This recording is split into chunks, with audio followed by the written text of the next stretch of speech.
What is up, my fellow beasts? Welcome back to a new Call of Duty World War II video. Today I want to talk about 5 things SledgeHammer should really do as quick as possible, and it seems that the word quick is not in their dictionary. They are very slow at getting things done, so we're still waiting for the kill streaks buff. It seems that it might happen tomorrow, whatever, this week. We're still waiting for that domination with 100 points per freaking kill. How hard is it to change a number? I mean, you just go there and you change the kills from 50 to 100. That's all you gotta do.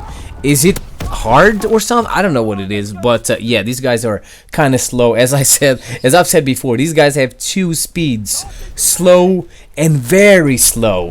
I don't know which speed they're using right now. I think it's the very slow speed. I think that they really don't care anymore because this game sold like a motherfucker. They already made a lot of money with this game, and it's a success for them. Yeah, you might not play it anymore, but you already paid for the game. They already made a shit ton of money. The game probably got a few awards for the best-selling game, whatever, I don't know. So it was a success. That's why they don't care. Infinite Warfare failed when it comes to sales. Well, it didn't, but when compared to Black Ops 3 and whatever, it kind of failed. It didn't sell as much.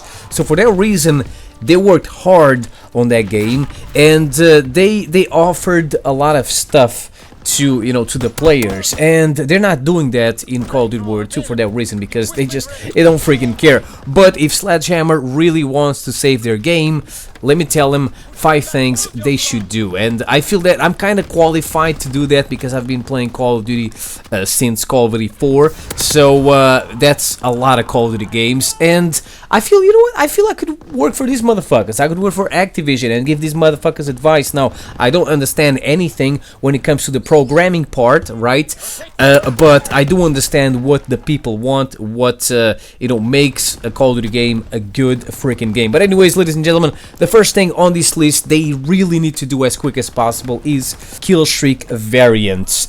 So this is not something new. SledgeHammer was actually the first one to do this in Advanced Warfare. Now the kill streak variants were already in the game by default. You just had to pay a little bit more to use them. They cost a little bit more score, but it was kind of cool in Advanced Warfare. I kind of like that. For example, the Goliath, the base Goliath only had the machine gun, but if you wanted to, you could add missiles to your Goliath. You could add a trophy system to protect you from explosives, and I think you could add something else. I don't really remember. So that was pretty cool. And there's also Infinity Ward. They also added kill streak variants to Infinite Warfare a few months later after the game came out. So SledgeHammer can do the same thing. Why not? The first kill streak variant that comes to mind, and I believe that a lot of people will also think about this, are the dogs, the puppies, the Cujos, the Hellhounds. That's what we need. We need these puppies as a variant of the paratroopers. Give us, the normal dogs. Like, I don't know how many dogs you get. How many dogs you get in the other Call of Duty games? At least like 10. And I kind of feel that they keep spawning even after you kill them. I'm not sure though. But if you are able to get 10 dogs running around like diabolic nightmares, it's game over for the enemy team for at least a few minutes. So yeah, I think that kill streak variants could definitely help Call of Duty World War II. Then the second thing they need to do is they need to make prop hunt a permanent game as fast as possible, because this thing is absolutely biblical. I love playing this game mode. It's a lot of fun. There's no pressure. Well, there's a little bit of pressure when you're the last man standing and your freaking prop doesn't shut up. He's just whistling all over the place and the enemies are very close to finding your ass. So yeah, there's a little bit of pressure there, but what I mean is that you don't have to sweat, right? You don't have to get your kill streaks, whatever. You just have to hide, and it's it's a lot of fun. I like it. It's a chill game, and I never get mad while playing prop hunt. And what they also need to do as fast as possible is they need to give us prop hunt on the DLC maps, because people are getting very good at playing prop hunt on these normal maps. They pretty much already know all the best hiding spots and stuff like that. So we need new maps. We need fresh hiding spots and I hope they do that as fast as possible. I also hope that they add other game modes, like for example Infected, which is a game mode that people love very much. The next thing they really need to do, and this has to obviously start with DLC 2, is a Fort multiplayer map. So this is another reason why a lot of people quit playing Call of Duty World War II, because they only got 3 multiplayer maps on the DLC. Then the other map was a war map, and one of those 3 maps was a map we already played before in MW3. So they need to give us 4 multiplayer maps, and they need to be new maps. They can't be remaking maps. I kind of like it because you know, I already know the map and I don't mind playing the map again, but that's just me. Obviously people have you know, a different opinion, but yeah, I really think that they should increase the number of maps. And why not give us a cheeky map for free? Like for example, Infinity Ward in Modern Warfare 3 offered us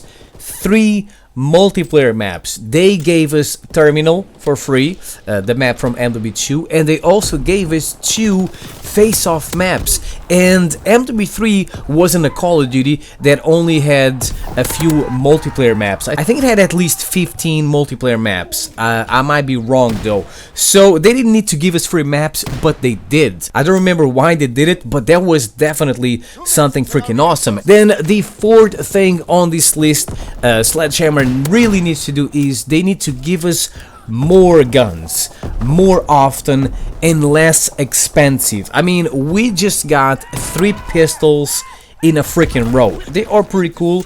I like them. They kind of look like the Python from Black Ops 1, but these motherfuckers are expensive as hell. What is that? I mean, these 2 pistols cost, I believe, more than 40,000 points. What is that? Is that real life? If it's not more than 40,000, it's almost 40,000 for freaking pistols. Are you kidding? I think the Orso, I bought the Orso, and I think the Orso was less expensive. I'm not sure though, but I think that a pistol shouldn't cost more than 10,000 points. So I don't know why they did it. I know that you can complete contracts and get these things, but I don't want to complete any contracts. I want to play the game as least as possible, and I just want to pay for my shit and start using the motherfucking gun I want to use. So yeah, that kind of sucks. But as I said, they really need to start popping these new guns more often and faster, because if they're saving the good stuff for last, oh, there's not going to be anyone around to use those things. So they need to give us as fast as possible, you know, things like the Browning, the LMG, the Sniper, PTRS. I'm not really a sniper, but I love that motherfucking World of War. It looked super badass. I loved using it in zombies, and you know, I might give it a try if they put it in World War II. There's also the Nambu pistol. I know that a lot of people think it sucked in World of War, but I love that motherfucker. There's also the Magnum pistol from World of War, and a few of the guns that they really need to put in the game as fast as possible. And the final thing I want to talk about, Sledgehammer should do in World War II, is give people who have the season pass some rewards. So this is kind of connected to what I was talking before, because World War II is already a success. They don't give 2 shits about you anymore. So, and that's why they are working on 2 speeds, slow and very slow, because if they really needed people to buy the game, they would be on super fast mode. I don't know why we're not getting, I believe there are no season pass rewards. I don't know why. It's something Infinite Warfare did very well.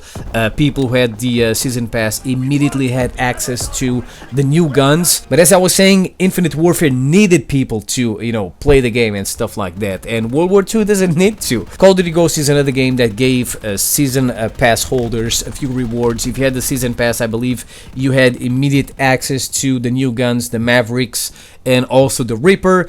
And yeah, it kind of sucks they're not giving us anything. There's almost no point in buying the season pass anymore. So yeah, these are 5 things I would like Sledgehammer to do as fast as possible to make this game more fun. Let me know what you guys think in the comment section below. Is there anything else you guys would want Sledgehammer to put in World War II to make the game more fun? Thank you for watching. I'll see you next time. Peace out.